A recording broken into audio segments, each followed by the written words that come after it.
Oscar Bevis, IFL TV MTK Global, delighted to be joined by Mr. Michael Mckinson, who has some mega fight news for us. But before all of that, how's things your end, mate? Yeah, I'm buzzing. Finally, some good news, Like, since my last fight, I stayed in the gym and stayed fit because I knew something big could be around the corner, and we finally got something that we want. Well, look, yesterday, right, I had a little look on the YouTube dashboard about the last couple of times you've been on here. Search the name Mckinson, blah, blah. And the last 3 interviews, your next opponent's been in the headline all 3 times. You've called for it, you got it, let them know. So, Michael Mckinson versus Chris Kongo on March the 6th. Yes, finally. Shout out MTK Global. I feel like I've spent all the time since I started at IFL just listening to you call these names out. But it must be like, I know there must be some satisfaction there that you finally got a name that you want. Mate, I deserve it more than anyone else, like a big fight.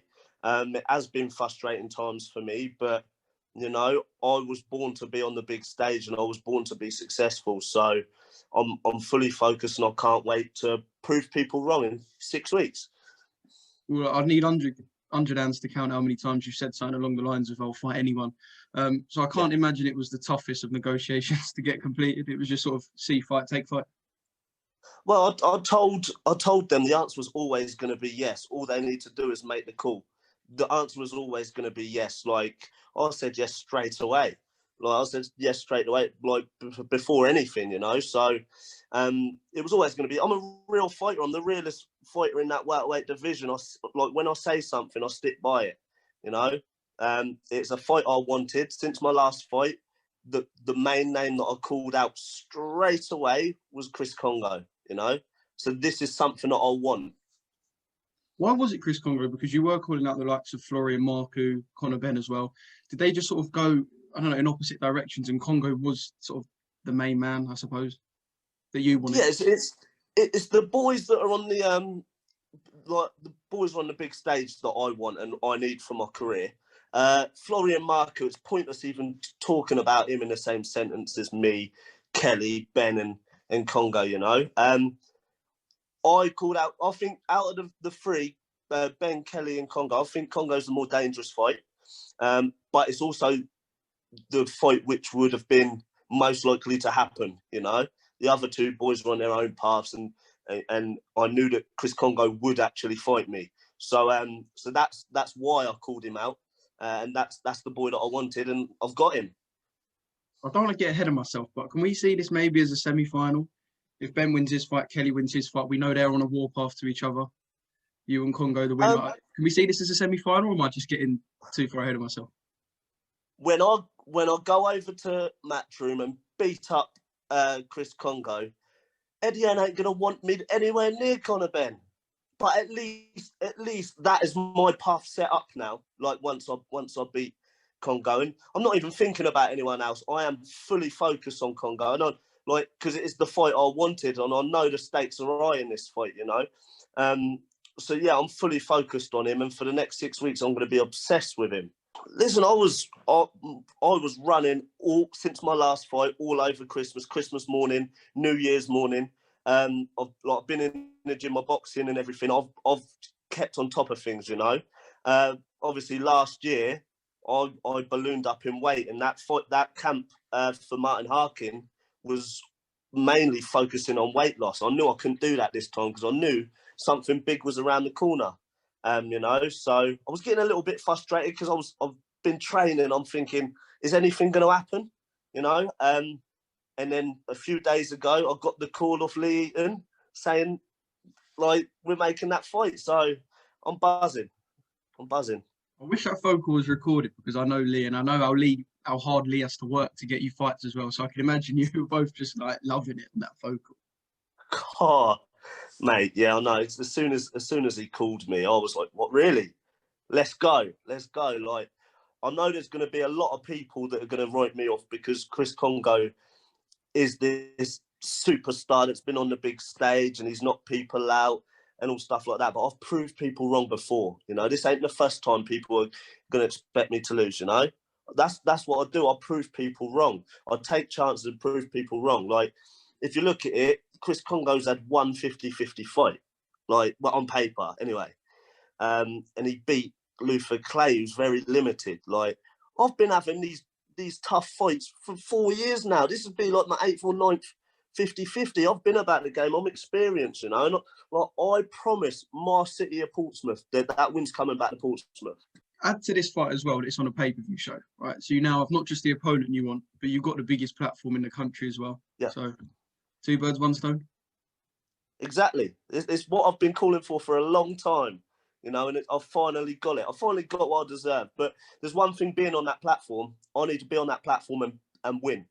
So like, there's many people that gets their shot on the platform, but I'm there to spoil the whole show, you know.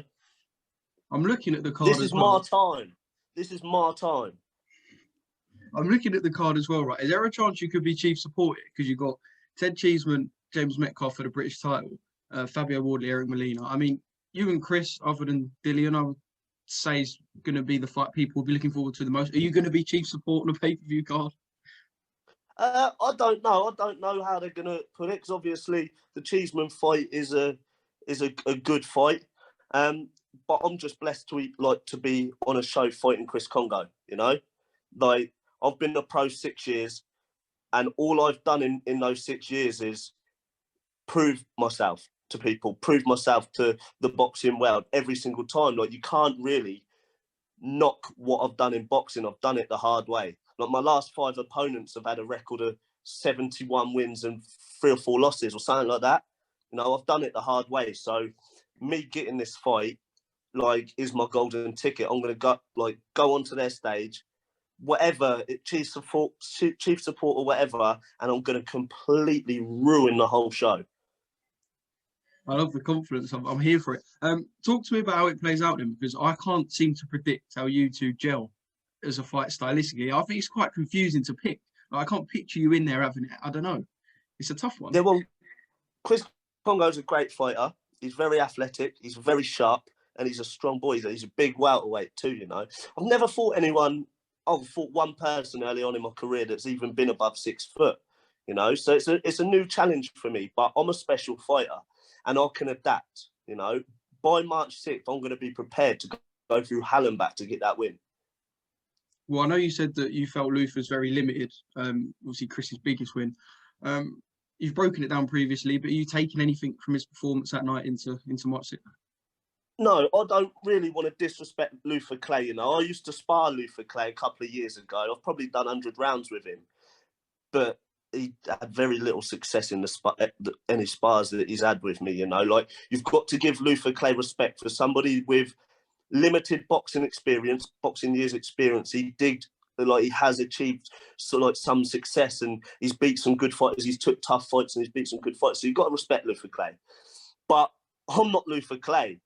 Like, there's levels to this game, and Chris Kongo's going to be in for a shock. He's going to be in for a big, big shock. Does this do bits for your WBO standing as well? Because I remember talking to you at a press conference probably a year back now, and we was laughing, saying, Crawford, I'm here, pick the phone up, whatever. But Chris has had the WBO global belt, I believe. Is this like nudging you closer to that world level? Because obviously you've got a good WBO standing. Yeah, we're both ranked in the top 15 by the WBO. I think I'm 6th. I don't know where Chris is, but obviously it's going to improve my ranking winning this with the WBO. You know, when people laugh about these big names being around me in the WBO, it's all coming real now, isn't it? Like, more realistic of getting these fights. But I've got to win on March the 6th. You know, I've got to make a massive, massive statement for me, my city, and my daughter. You know, so that's what I plan to do. Well, look, I've spoken to you so many times, and I know you said that the dream is eventually to fight at Fratton Park in your hometown of Portsmouth. So I suppose edging nearer to world level, edging nearer to that as well, you are edging closer to your dream. Exactly, you know. I don't know how many years I'm going to be in boxing. So, like, that's why I've been calling these big fights now. Like, I don't want to wait until I'm 30 to get my big opportunities, you know, because some people do, and then it's too late. I want to achieve as much as I can, get that fight on Fratton Park, and then I'm happy. Good stuff. But just finally, I know that week in the bubble is going to be mega. Chris and his team will have cameras on you. There'll be a lot more said, but just for now, a final message to Chris and his team as we close in, because March the 6th isn't that far away. So just a fine little message going into the last couple of weeks of training. Yeah, like, be careful what you wish for, mate. Be careful what you wish for, because, like he said in one of his interviews, like I think three times I've heard him say, I'm acting like I've got no credit because I'm asking him to make the call. I've got credit now, Chris. I answered that call, mate, and it's on. So make sure you're ready. I just want to say a big shout out to my main sponsor, Marina Fitness in Gosport, because as soon as I told them, they said they'll cover anything this camp I need, sparring and anything like that. So I'm blessed. All I've got to do is stay focused and turn up on March 6th, and then it's all mine.